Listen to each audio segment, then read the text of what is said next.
Welcome, one and all, to the inaugural episode of a series I like to call the Vtuber Science Hour. With your host, Trey! Warning, if it's longer than a few minutes or you see this anime man in real life, consult a physician as quickly as possible. This episode, we are learning about demons.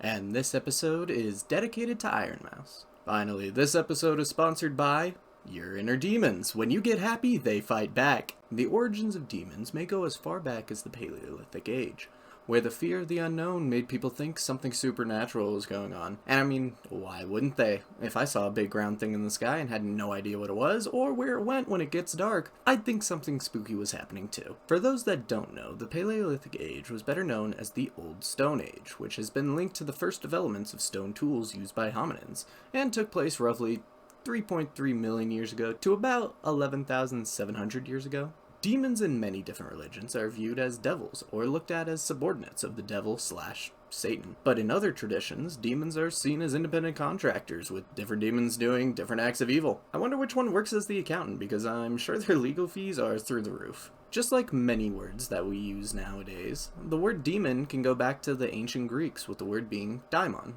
But the surprising thing is, in ancient Greek, the word didn't have negative connotations. They just used it to describe divine power. Like in Plato's philosophical works, he used daimon to describe Socrates' divine inspiration. If we are to believe HE double hockey sticks is all fire, brimstone, and rivers of lava, then demons must be resistant to lava and fire.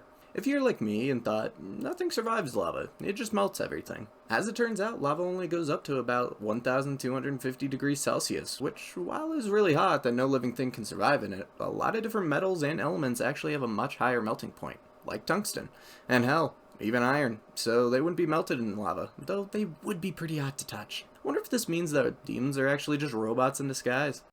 Autobots, transform and roll out!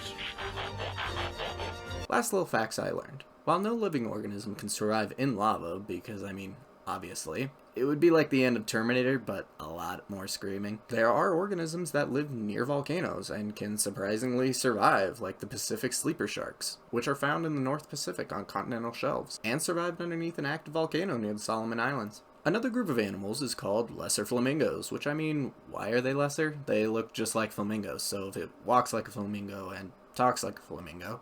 But I digress. They develop scales on their feet to survive boiling water, and have even evolved to drink the boiling water, which isn't too impressive. I once saw another type of flamingo stub their toe while watering their spice garden, and only cry for 20 minutes.